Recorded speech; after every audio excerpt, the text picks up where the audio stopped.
Assalamualaikum warahmatullahi wabarakatuh. Waalaikumsalam warahmatullahi wabarakatuh.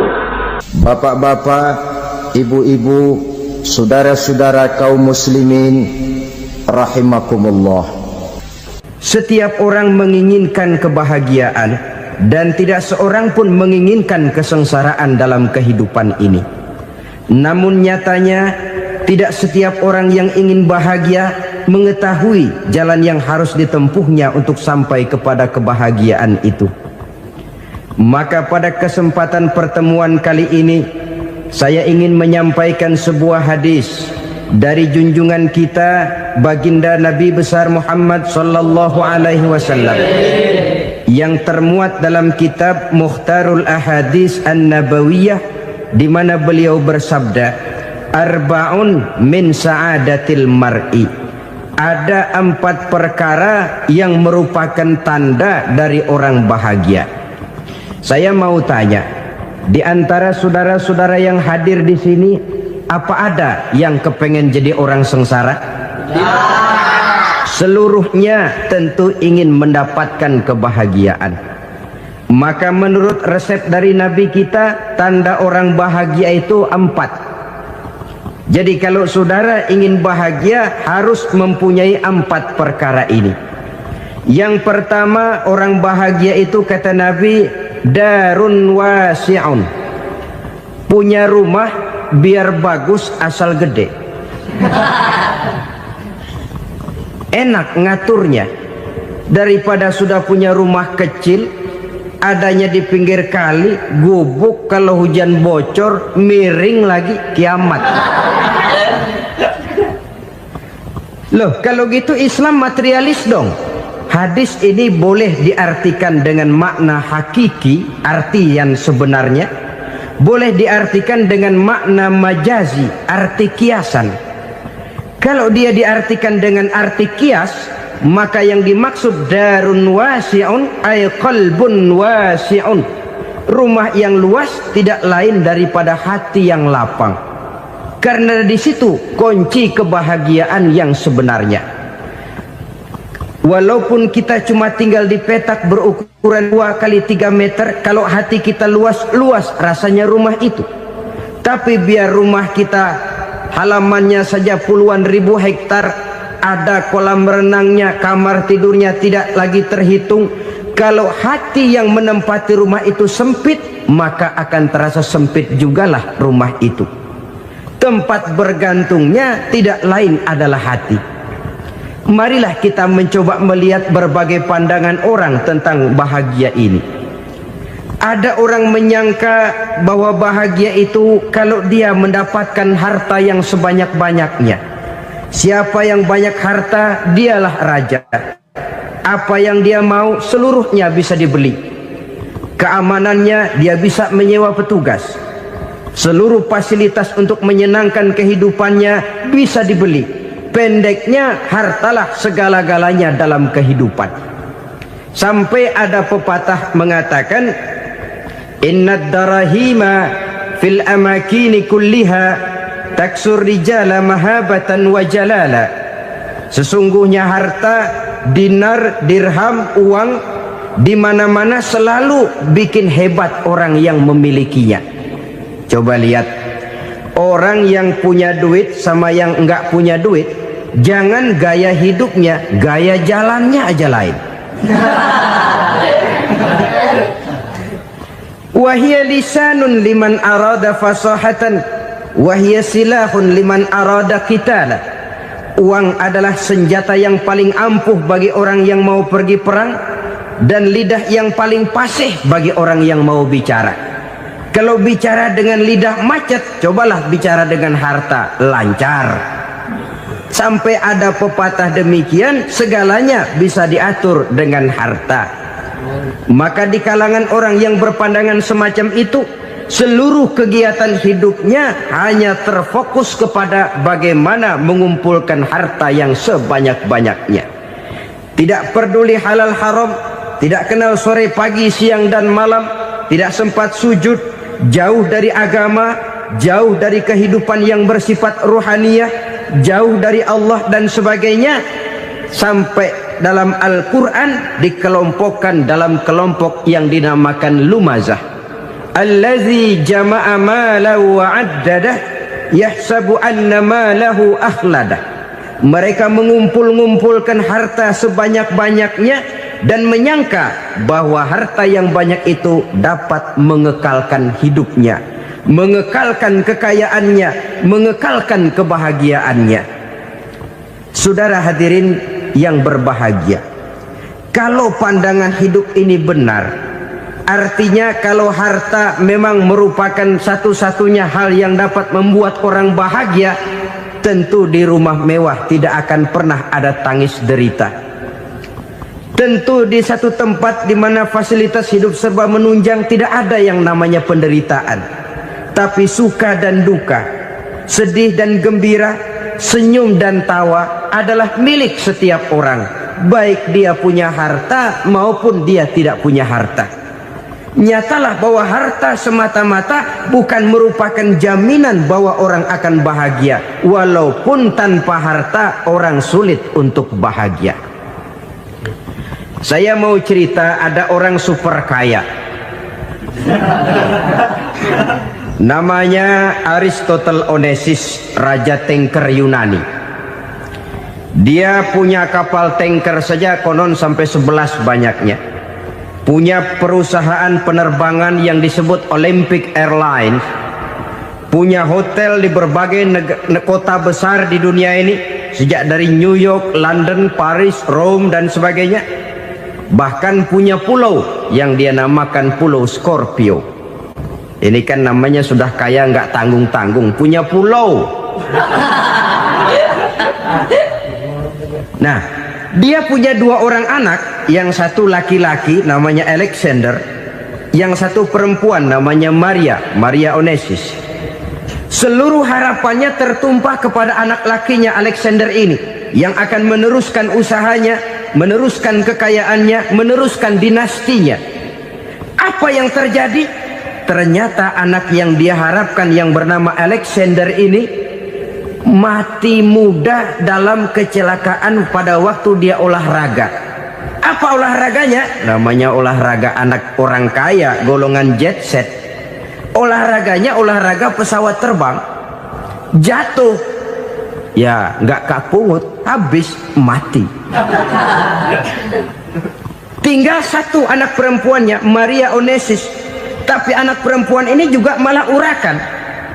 Terakhir dia pacaran, bahkan kemudian kawin sama orang Rusia. Rupanya Aristotle Onesimus ini broken.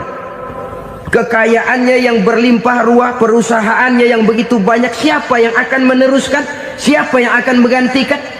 Sampai kemudian dia mengurung diri di Pulau Scorpio dan mati di sana secara mengenaskan. Seorang multijutawan, seorang yang super kaya, mati menyendiri di pulau sepi. Ibarat kata pepatah, anak ayam mati di lumbung. Bukan kekurangan makanan, keurugan makanan. Begitu kehidupan Aristotle Onesimus. Dan banyak orang-orang yang sudah demikian kaya sampai dibingungkan oleh kekayaannya sendiri. Telusurilah kehidupan David Rockefeller misalnya, Henry Ford misalnya, Adnan Khashoggi misalnya.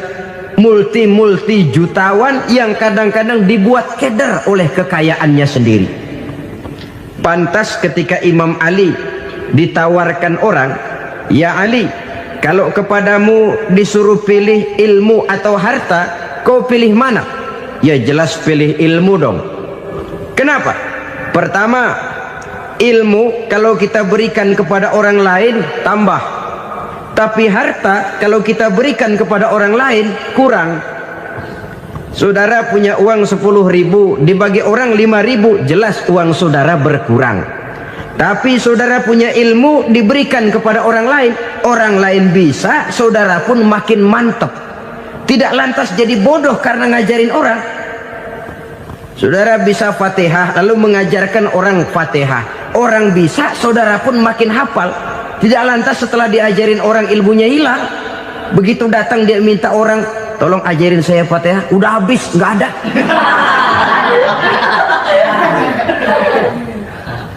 Yang kedua kata Imam Ali, ilmu menjaga kita. Kalau harta, kita yang harus jaga. Makin banyak ilmu, makin terpelihara diri seharusnya. Tetapi makin banyak harta, makin bingung kita jaganya. Sampai kadang-kadang kalau perlu seluruh keliling rumah dipasangi alarm. Belum cukup disewakan anjing besar-besar, pasang di depan pintu, awas anjing galak. Masih belum cukup juga, cari centeng tukang-tukang kepruk jaga rumah. Masih terasa belum aman, padahal rumahnya dikelilingi tembok besar. Di balik tembok ada pintu-pintunya tebal. Di balik pintu itu terbuka masuk kamar, kamar pun ada pintunya, pintunya pun kuat. Masuk ke dalam kamar ada lemari, lemarinya pun pintunya kuat, dikunci, kuncinya pun kuat. Tapi terhadap seluruhnya yang timbul cuma sekedar was-was saja. Kesimpulannya sekali lagi, tanpa harta orang memang sulit untuk bahagia. Tapi harta semata-mata tidak merupakan jaminan orang akan bahagia. Dengan hati yang luas, itu modal utama untuk mencapai kebahagiaan hidup. Orang yang hatinya luas, saudara-saudara, punya hati yang lapang, melihat kenyataan hidup ini, dia bersyukur senantiasa kepada Allah. Lantas tidak timbul hasud dan iri hatinya. Oleh karena itu jiwanya selalu lapang. Kalau tidak, cupik hati namanya, dangkal pandangan, tidak senang melihat orang lain dapat nikmat, dan itu sering dijadikan contoh.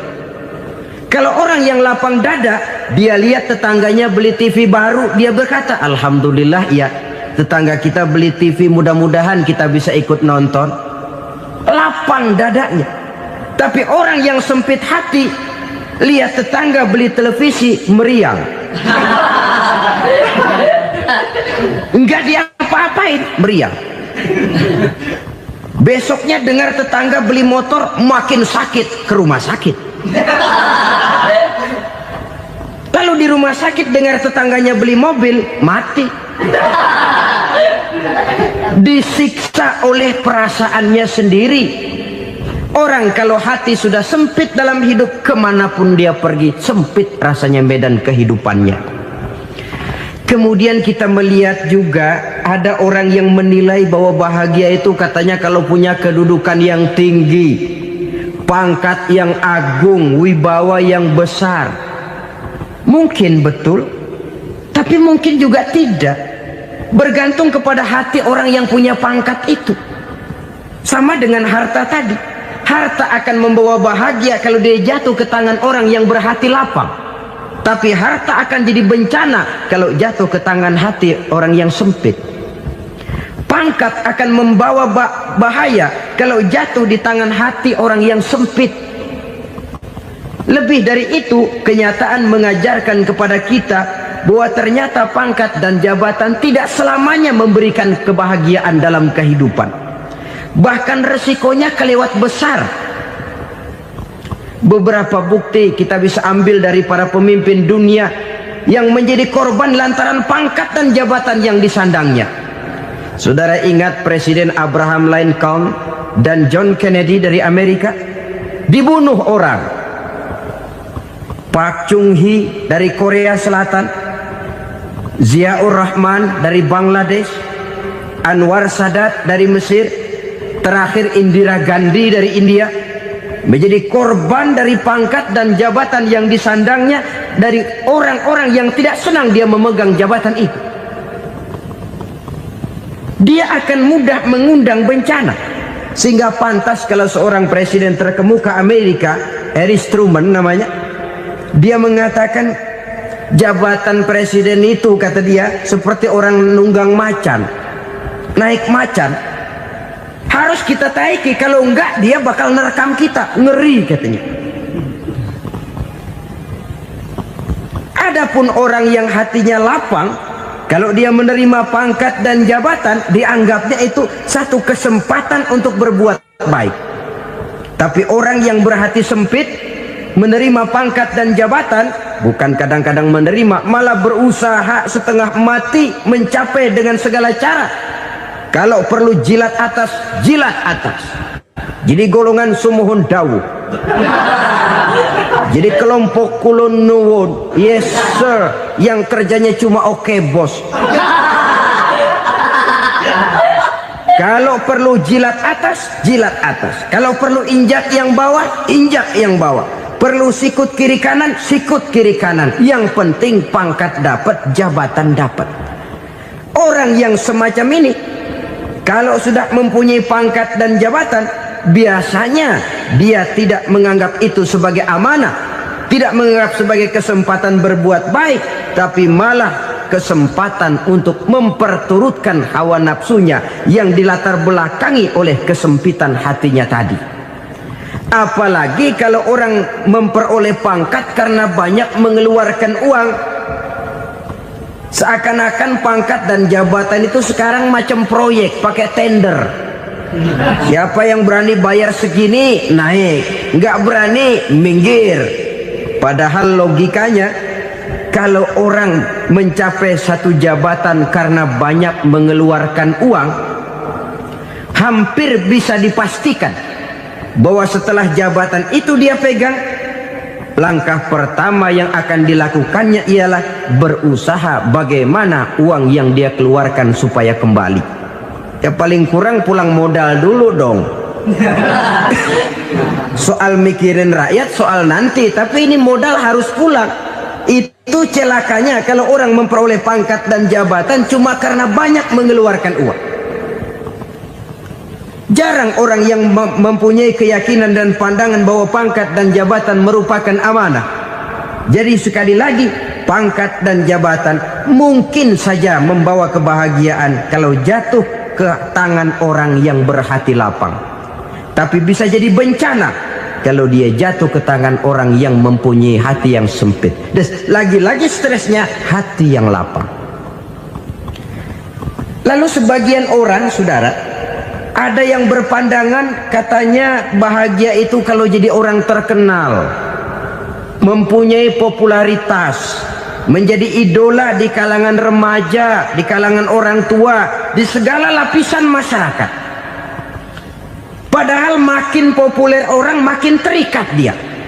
Ya kalau macam kita ini kan nggak punya nama, nggak populer, tengah malam buta mau nongkrong di warung Tegal aman. Tapi pangkat, jabatan, kedudukan, popularitas menyebabkan kita diikat dengan berbagai macam peraturan.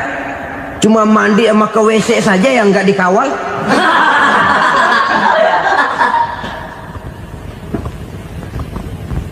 Benarkah popularitas, ketenaran membawa kebahagiaan? Mungkin.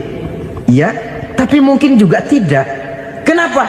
Banyak orang-orang populer yang mengakhiri hidupnya secara tragis. Kita ambil beberapa nama. Di Amerika tahun 60-an ada bintang seksi paling terkenal yang dijuluki seks bom. Bom seksi. Sampai sekarang jadi legenda, namanya Marilyn Monroe. Singkatan dobelnya itu inisialnya MM, Marilyn Monroe.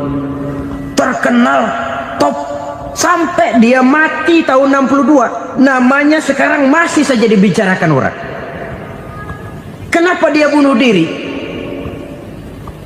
Tidak punya hartakah dia? Banyak. Kurang populerkah dia? Seluruh dunia mengenalnya. Sejak rakyat kecil sampai pejabat tinggi dia punya hubungan. Kenapa? Jenuh. Dia terlahir dalam keadaan yatim. Setelah itu tidak lama dia berangkat remaja, ibunya meninggal. Pindah dari wanita asuh ke wanita asuh sampai 12 orang ibu angkatnya. Dan kekecewaan yang paling parah, setiap laki-laki yang dekat dengannya hanya seperti kapal berlabuh. Datang dan pergi silih berganti. Padahal dia merindukan seseorang yang bisa melindungi hidupnya. Dia rindukan itu dan dia tidak pernah menemukan. Itu yang akhirnya menyebabkan dia minum pil tidur kelewat dosis, minum obat tidur kebanyakan, ya tidur terus sampai sekarang.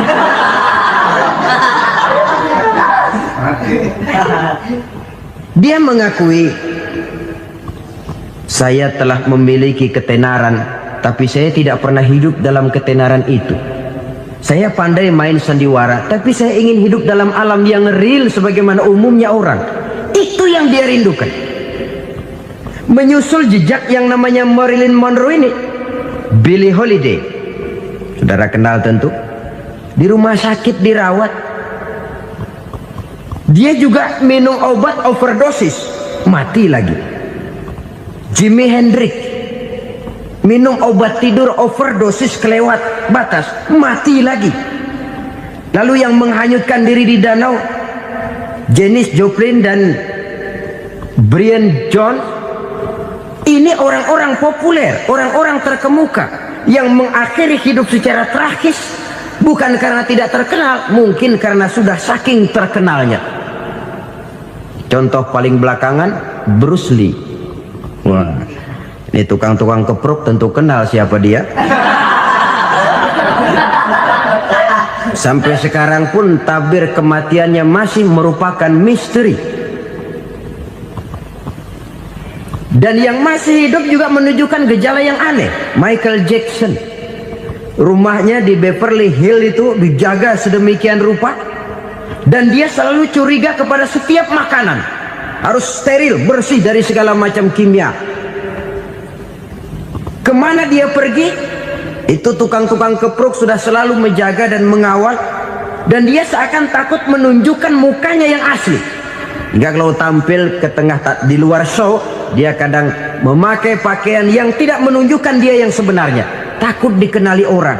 Ternyata popularitas sering jadi momok yang meracuni kehidupan manusia.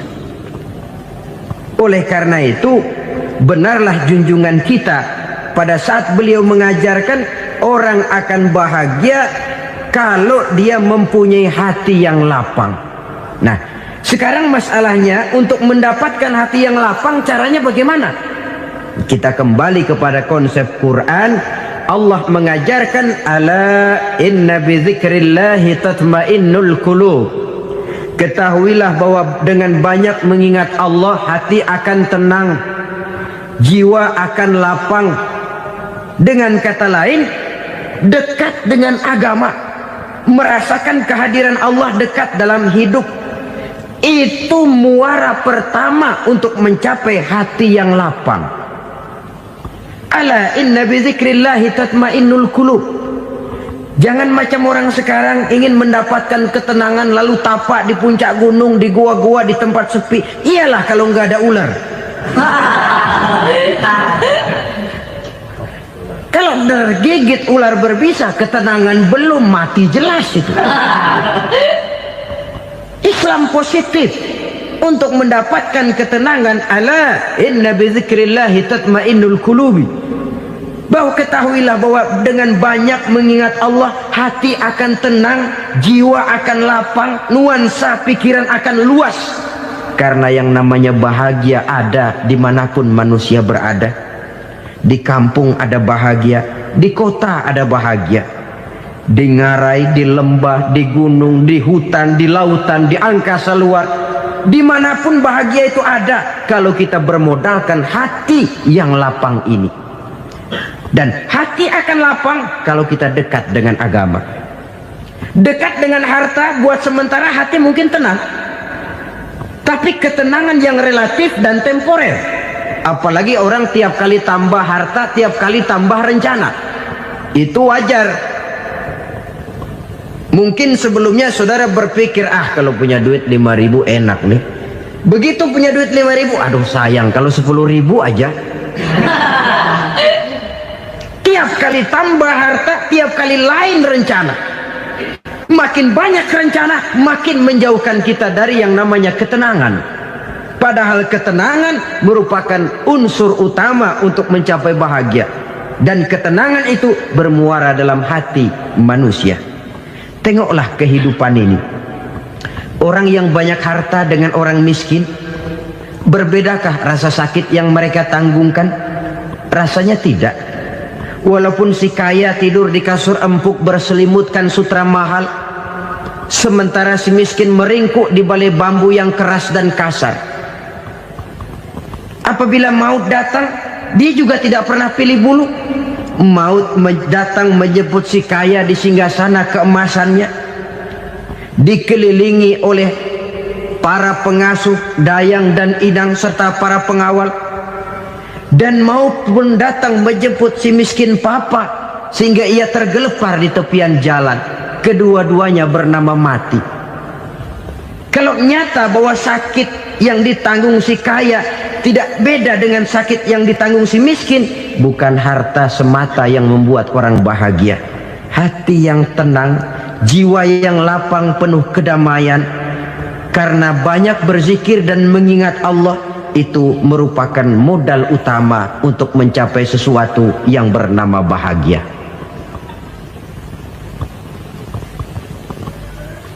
Saudara hadirin yang saya hormati, inilah yang pertama dari 4 ciri yang digambarkan oleh Nabi tentang tanda-tanda orang bahagia.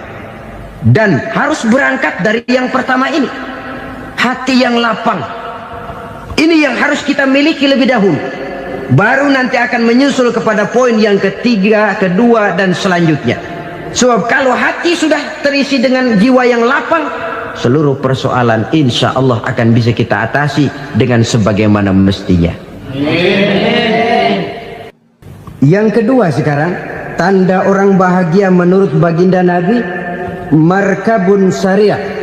Orang bahagia itu, kata beliau, punya kendaraan biar cepat asal lancar. Artinya kemana dia mau pergi mudah. Apa maksud hadis ini? Kalau kita kaji lebih dalam, kendaraan itu kan alat transportasi. Transportasi tidak lain adalah usaha memudahkan komunikasi. Pindah dari situ kepada teori bahwa manusia adalah zon political, makhluk bermasyarakat yang tidak bisa memenuhi kebutuhan hidupnya secara sendirian.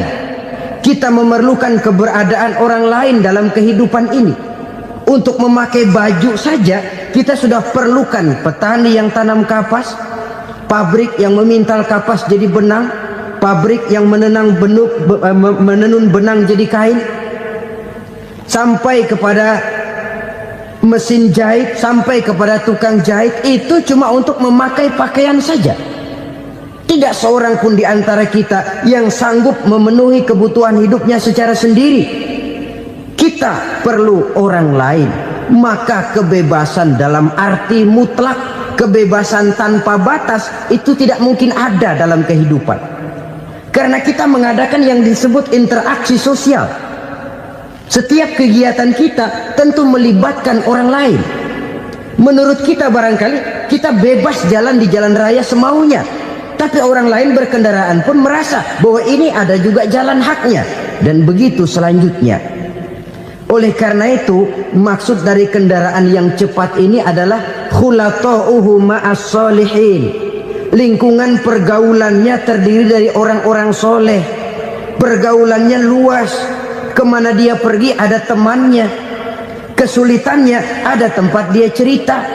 Dan kesulitan kalau sudah diceritakan kepada orang lain, taruh kata orang itu tidak bisa menolong, namun menceritakannya kepada orang yang kita percayai, kan paling kurang sudah mengurangi beban jiwa, mengurangi tanggungan batin, merasa masih ada tempat kita cerita. Maka lebih baik orang awam yang mau bergaul ketimbang orang setengah alim tapi ngunci pintu. Sebab nantinya akan timbul sikap picik, cupik pandangan, dan tidak luas menghadapi kenyataan dalam kehidupan ini. Namun yang harus kita garis bawahi, pergaulan memang mesti luas. Namun jangan sekali-kali lupa bahwa pergaulan sangat besar pengaruhnya dalam ikut membentuk kepribadian manusia. Sehari-hari bisa kita bilang, kalau kita dekat sama tukang minyak wangi, sekalipun nggak dibagi minyaknya, baunya tentu dapat. Betul? Tapi dekat sama tukang elas, walaupun nggak kena apinya, asapnya mesti kena. Kalau Syauqi mengatakan lebih jelas lagi, man asyaral asrafa asya musyarrafan wa muasyiral anzali ghairu musyarrafin. Awalam taral jildal hakira muqabbalan bisagri lamma sara jildal mushaf. Siapa yang bergaul dengan orang mulia, dia bakal ikut menjadi mulia. Tapi siapa yang berteman dengan orang hina, dia tidak bakal ikut menjadi mulia. Tidakkah kau lihat, kata Syauqi, kulit kambing yang hina pun dicium orang ketika menjadi kantong Quran. Kulit kambing hina, kalau dia sendirian gak ada yang mau cium. Tapi begitu dia bergaul dengan Quran, menjadi kantong Quran, dipakein minyak wangi, ditaruh di tempat yang tinggi, mau diambil dicium dulu, dibawa dengan penuh hormat dan hati-hati. Kulit kambing yang hina lantaran berteman dengan Quran, numpang mujur. Tapi coba lihat kalau kulit kambing berteman dengan kayu, jadi beduk, habis. Zohor dikemplang, asar dipukul. Itu pun sedikit saja, cuma salah milih teman. Yang temennya Quran dihormati orang, yang temennya kayu lantaran jadi beduk, gelap-gelap subuh orang udah kemplangin.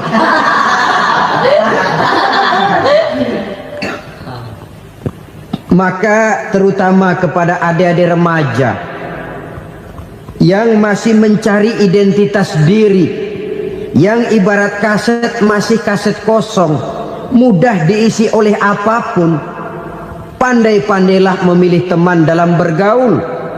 Karena banyak orang yang tadinya baik-baik, ketika terseret dalam pergaulan dengan orang yang tidak baik, kebaikannya menjadi lentur dan luntur. Tapi berapa banyak bajingan-bajingan tengik, orang-orang yang berlumur noda dan dosa, tiap hari melakukan maksiat, namun bergaul dengan orang yang baik-baik, pada akhirnya sedikit demi sedikit beringsut dan berangsur dia terbiasa mengikuti kebaikan-kebaikan. Saya tekankan ini kepada remaja karena mereka masih mencari identitas diri. Apa yang mereka lihat mereka mau, apa yang mereka dengar mereka ingin tahu. Coba lihat kehidupan remaja. Pulang nonton film Rambo, pengen jadi Rambo, gagah, maunya belekai melulu. Pulang nonton film Superman, pengen bisa terbang. Pulang nonton India, nyanyi melulu. Wajar, mereka masih mencari identitas diri. Saya ini sebenarnya siapa? Lingkungan, pergaulan akan membentuk itu. Karena itu pandai-pandailah bergaul, karena ia sangat besar pengaruhnya dalam ikut membentuk kepribadian manusia. Apalagi sifat yang jelek lebih cepat menularnya ketimbang sifat yang baik. Sifat yang baik, watak yang soleh itu lambat sekali untuk menular. Tapi yang tidak baik, kan prosesnya mah kalau remaja biasanya mula-mula dengar. Karena dengar lalu pengen tahu. Karena pengen tahu lalu ngeliatin. Begitu ngeliatin kan pengen nyobain. Setelah nyobain ketagihan. Nah, ini prosesnya. Yang namanya ganja, morfin, narkotik awalnya kan begitu. Mula-mula dengar katanya kalau sudah fly to the sky, sudah melayang ke langit katanya, disitulah puncak kebahagiaan. Mulanya cuma dengar. Karena dengar pengen tahu. Karena pengen tahu lalu ngeliat, kumpul sama orang yang suka ngeganja. Setelah ngeliat, nah pengen ngerasain. Begitu ngerasain enak juga, ketagihan. Kalau sudah ketagihan jadi penyakit kronis, bisa merembet kepada yang lain. Iya, kalau orang tuanya mampu untuk beli morfin, beli ganja. Kalau tidak kan pikirannya ngayap, jemuran siapa ya gue sabet. Timbullah perbuatan-perbuatan negatif yang bermula dari salah pergaulan. Apalagi buat adik-adik remaja yang tinggal di kota-kota besar, yang pengaruh budaya, pengaruh kesenian, pengaruh struktur kehidupan yang nampak makin individualistis, di mana persaingan tajam, tensi ekonomi tinggi, orang mudah mengalami stres. Pandai-pandailah dalam bergaul, sekali lagi, karena ia sangat besar pengaruhnya dalam ikut membentuk kepribadian manusia.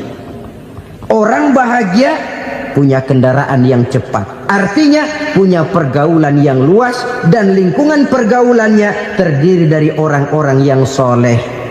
Kemana dia pergi ada teman, kesulitannya ada tempat dia cerita. Tapi kalau sudah menyendiri, hidup sendiri, kesulitan dipikiri sendiri, bisa mati belum waktunya. Tidak ada tempat berbagi rasa, tidak ada tempat bercerita, tidak ada tempat mengurangi beban dalam kehidupan. Pantas betul kalau Islam sangat menggalakkan dan menganjurkan orang kalau sudah sampai waktunya itu untuk melangsungkan nikah. Kata Nabi, ya ma'syaras syabab man istata'a minkumul ba'at falyatazawwaj. Hai para pemuda, kalau sudah mampu memberi nafkah, kawinlah, nikahlah kamu. Kenapa? Sudah ada teman hidup, tempat berbagi rasa. Kesulitan kalau ada tempat cerita akan lebih ringan ketimbang kita telan sendiri, walaupun bobot kesulitannya sama beratnya. Saudara-saudara kaum muslimin rahimakumullah, inilah ciri yang kedua, punya kendaraan biar cepat asal lancar. Kemana kita mau pergi gampang. Dengan kata lain, setelah hati yang luas, pergaulan yang luas. Dua. Yang ketiga sekarang, tanda orang bahagia itu menurut Nabi, misbahun mudhi'un, punya lampu yang terang. Oh, itu enggak problem. Sekarang sudah zamannya listrik masuk desa, Pak. Lampu sudah terang semua. Betul, kalau itu yang dimaksud. Tapi tidak cuma itu. Karena lampu yang dimaksud di sini, lampu yang akan menerangi seluruh perjalanan hidup. Dan perjalanan hidup itu sudah dimulai sejak kita terlahir ke alam ini, sampai masuk ke alam barzah, kumpul di padang mahsyar, sampai ke akhirat. Lampu yang menerangi itu yang diperlukan.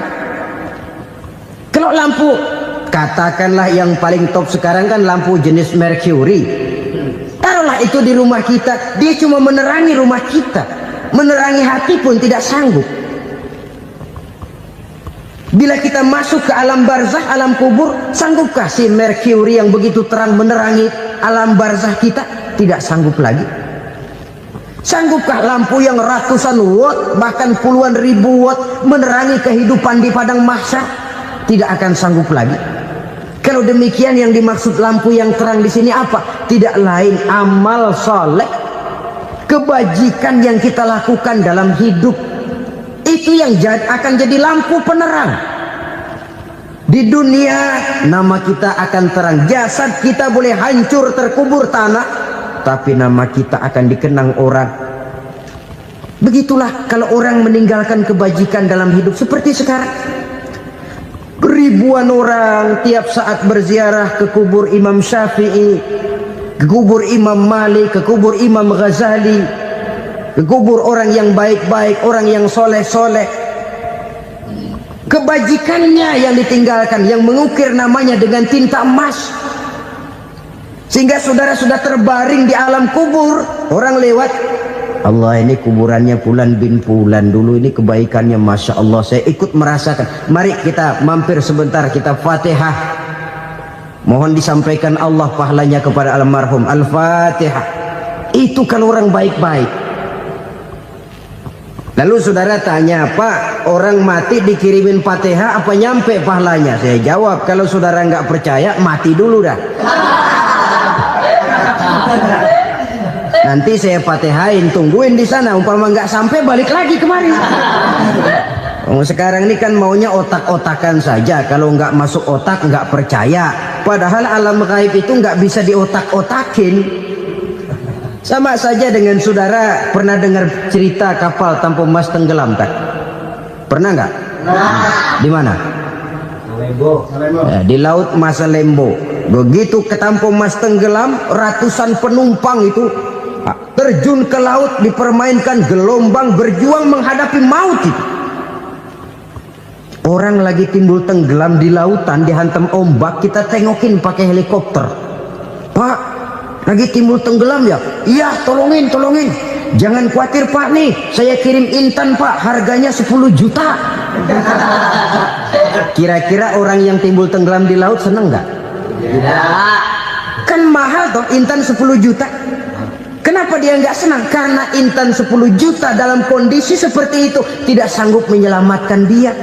Dia akan girang kalau dikirimin ban mobil bekas, dikirimin papan terentang atau bambu. Intan yang 10 juta dia nggak girang, ban mobil bekas yang 1000 perak tuh pegang, itu yang dia girang betul. Inilah sebabnya Nabi berkata, mal mayyitu fi qabrihi illa kal ghariqil mutaghawwis. Orang yang meninggal di alam kuburnya seperti orang timbul tenggelam di lautan. Yantaziru da'watan min ahli, menunggu doa dari keluarganya yang masih hidup. Duh, bapak saya sudah meninggal, saya sayang benar sama dia. Kirimin kulkas ke kuburannya Itu sama saja dengan tadi orang tenggelam di lautan dikirimi intan yang harganya 10 juta, ndak sampai. Begitulah kalau kebajikan yang kita tinggalkan dalam hidup, sudah mati pun kubur kita masih diziarahi orang. Tapi kalau jahat yang kita tinggalkan, boro-boro lah orang mau doa lewat dekat kuburan kita juga serem. Tuh bajingan no, dulu mati dipendem di situ tuh. Jangan lewat situ, ntar kesurupan, jangan. Lewat saja orang ngeri. Konon lagi membacakan Fatihah dan mengirimkan doa. Hidup pada hakikatnya adalah kesempatan untuk berbuat baik. Maka sekali kesempatan itu diberikan, manfaatkan dengan sebaiknya. Sebab kesempatan kedua tidak akan pernah ada. Kesempatan berbuat baik di sini, di akhirat sudah pembalasan namanya. Sekali kesempatan itu dicabut, dia tidak akan pernah dikembalikan lagi. Kata Iqbal, hidup tidak mundur ke belakang, Bung. Berhenti diinjak orang, mundur hancur. Tidak ada kata mundur dalam hidup ini. Berhenti diinjak orang, mundur kecebur. Tidak ada kata lain. Harus maju dalam kehidupan, dalam artian yang positif. Hidup adalah kesempatan untuk mengumpulkan kebajikan yang sebanyak-banyaknya. Di situ nilai daripada manusia. Sekarang ini memang nggak kelihatan kok, orang yang banyak pahala sama yang banyak dosa nggak kelihatan kok. Barangkali kalau habis bikin dosa palanya pada benjol, mungkin orang takut sama dosa. Tapi sekarang sama saja, orang yang banyak dosa dengan yang nggak banyak dosa jalan bareng dari belakang, sama, nggak kelihatan beda. Tapi ada waktunya di mana pahala memegang peranan, di mana dosa diperlihatkan. Sama saja kalau kita bawa mobil siang, lampu kan nggak begitu berfungsi. Apa lalu bilang, alah ini lampu berat-beratin, copot-copotin aja dah. Tidak perlu begitu. Kenapa? Pada suatu saat malam senja akan datang. Bila matahari terbenam, senja pun datang, gelap mulai merayap, disitulah baru terasa perlunya lampu. Pahala begitu. Sekarang orang yang nggak ada pahalanya nggak kelihatan dalam kehidupan. Tapi pada suatu saat senja kehidupan akan datang. Ajal merenggut nyawa, malam merayap, dan hidup mulai diliputi kegelapan di alam barzah. Dikala itu kalau nggak punya lampu, alangkah malangnya kita. Sebab amal yang baik, kata Nabi, di alam barzah itu akan diciptakan menjadi perempuan yang cantik menemani kita. Amal yang jahat akan menjadi orang yang paling jelek nemenin kita. Sudah di tempat gelap yang nemenin jelek.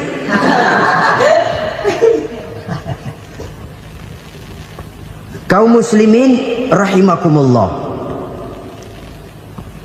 Kalau demikian masalahnya, tergantunglah kita pandai memanfaatkan waktu. Al-waktu kasayf. Waktu itu cepat sekali. Yang namanya waktu itu tahu-tahu. Tahu-tahu udah tahun 87. Tahu-tahu udah begitu. Tahu-tahu yang kemarin anak-anak, sekarang udah pada punya anak. Tahu-tahu saja itu. Begitu cepat waktu berlalu. Kalau tidaklah pandai kita memanfaatkannya, akan rugi kita. Nabi bersabda, "Man kana yaumuhu khairun min amsihi fahuwa rabih." Barang siapa yang hari ini lebih baik daripada hari kemarin, itu orang untung. Hari ini lebih baik daripada kemarin. Bulan ini lebih baik dari bulan kemarin. Tahun ini lebih baik dari tahun kemarin. Itu orang yang beruntung. Tahun kemarin sembahyangnya maghrib doang, sekarang udah tambah isya. Tahun kemarin cuman Idul Fitri aja ngancem bener, sekarang udah tambah Jumat, lalu tambah lagi maghrib, tambah lagi isya, dan selanjutnya. Hari ini lebih baik daripada kemarin, itu orang yang beruntung. Wa man kana yaumuhu mislu amsihi fahuwa khasir. Lalu barang siapa yang hari ini sama saja dengan hari kemarin, itu orang rugi. Hari ini sama dengan kemarin, rugi itu. Bulan ini begitu, bulan kemarin begitu, tahun ini begitu, tahun lalu juga begitu. Rugi itu orang. Rugi apa? Rugi umur. Umur tambah, amalan gak pernah tambah. Dan saya pikir lebih merupakan azab ketimbang nikmat kalau orang dikasih panjang umur cuma untuk numpuk dosa. Mending mana? Panjang umur banyak dosa sama pendek umur dikit dosa? Mending mana? Mending mana?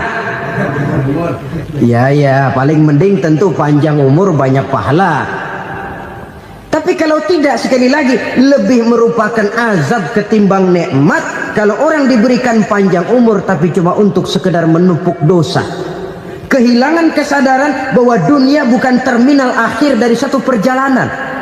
Dia cuma halte di mana kita berhenti sebentar untuk menuju kepada terminal yang hakiki. Saudara-saudara kaum muslimin rahimakumullah, inilah lampu yang akan menerangi kehidupan, amal yang kita lakukan di dalam kehidupan. Jadi yang dimaksud dengan lampu yang terang, kebajikan yang kita kerjakan dalam hidup. Nah, setiap orang di awal tadi saya bilang ingin bahagia. Bahagia itu kan hakikatnya kumpulan senang dan selamat. Senang, selamat. Apa bedanya? Senang tapi tidak selamat, nggak bahagia. Selamat tapi nggak senang, nggak bahagia orang. Contoh, kalau orang korupsi, duitnya banyak, senang dia, tapi keselamatannya. Ada tentara baris di samping rumahnya udah bingung, padahal tentara latihan. Tentara cuma latihan, dia bingung. Senang, tapi karena keselamatannya tidak terjamin, dia tidak bahagia. Sebaliknya pegawai negeri jujur benar, cuma segaji-gajinya, selamat nggak korupsi tapi melarat, ya nggak bahagia juga, kurang senang. Kesenangan dan keselamatan untuk dunia saja, ya sekali lagi, kalau cuma sekedar untuk dunia saja bisa dibeli pakai uang, bisa dibeli pakai uang.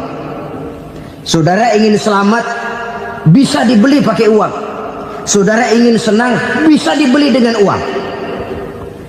Tapi setelah mati masuk ke alam barzah, habis kekuasaan uang. Nggak bisa lagi beli keselamatan pakai uang, tidak mungkin lagi membeli kesenangan dengan uang. Di situ pahala yang megang peranan. Makin banyak pahala, makin banyak saham untuk membeli kesenangan dan keselamatan, untuk memperoleh yang namanya bahagia. Dan jangan lupa loh, di alam barzah kita nggak sebentar, menunggu datangnya kiamat. Loh iya, kalau kita begitu dikuburin terus kiamat datang, untung.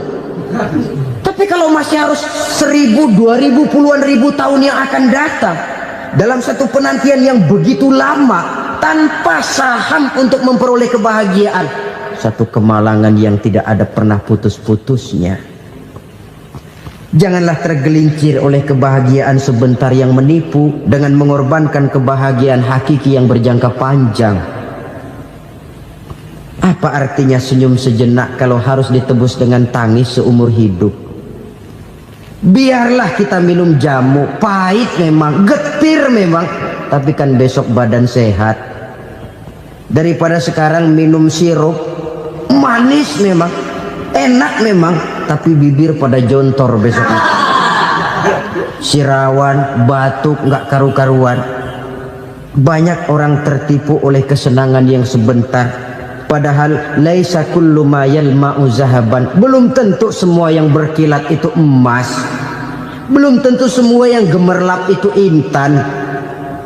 Karena itu marilah manfaatkan kesempatan yang diberikan Allah ini untuk mengumpulkan kebajikan yang sebanyak-banyaknya.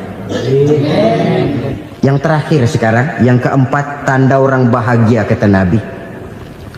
Zaujatun salihah. Orang bahagia itu tanda yang keempat kata Nabi, punya istri biar cakep asal taat. Sudah surga itu sudah. Cakep taat. Istri kayak gitu, kalau belum mati jangan dikuburin dulu.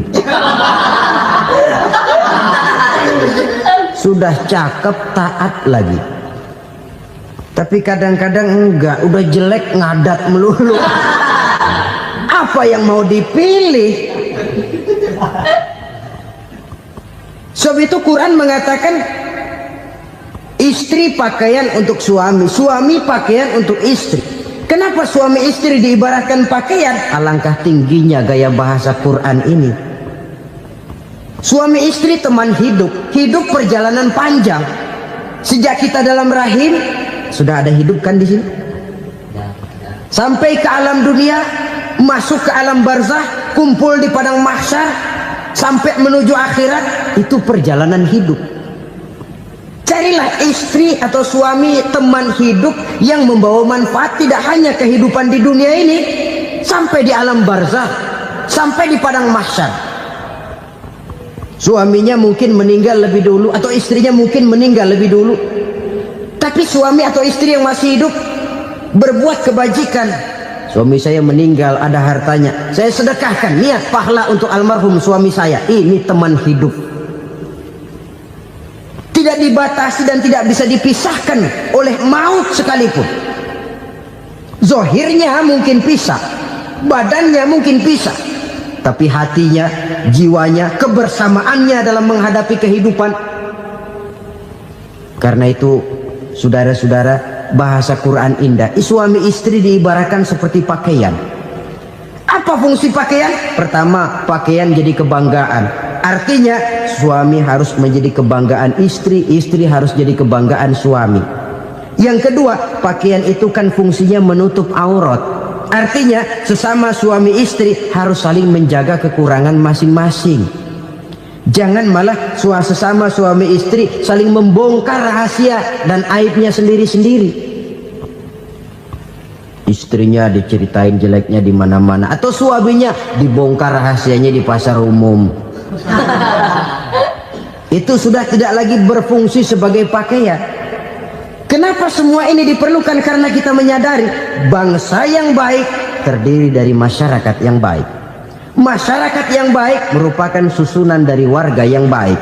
Warga yang baik adalah terdiri dari rumah tangga yang baik. Dan rumah tangga yang baik merupakan susunan dari pribadi yang baik. Dari situ langkah dimulai.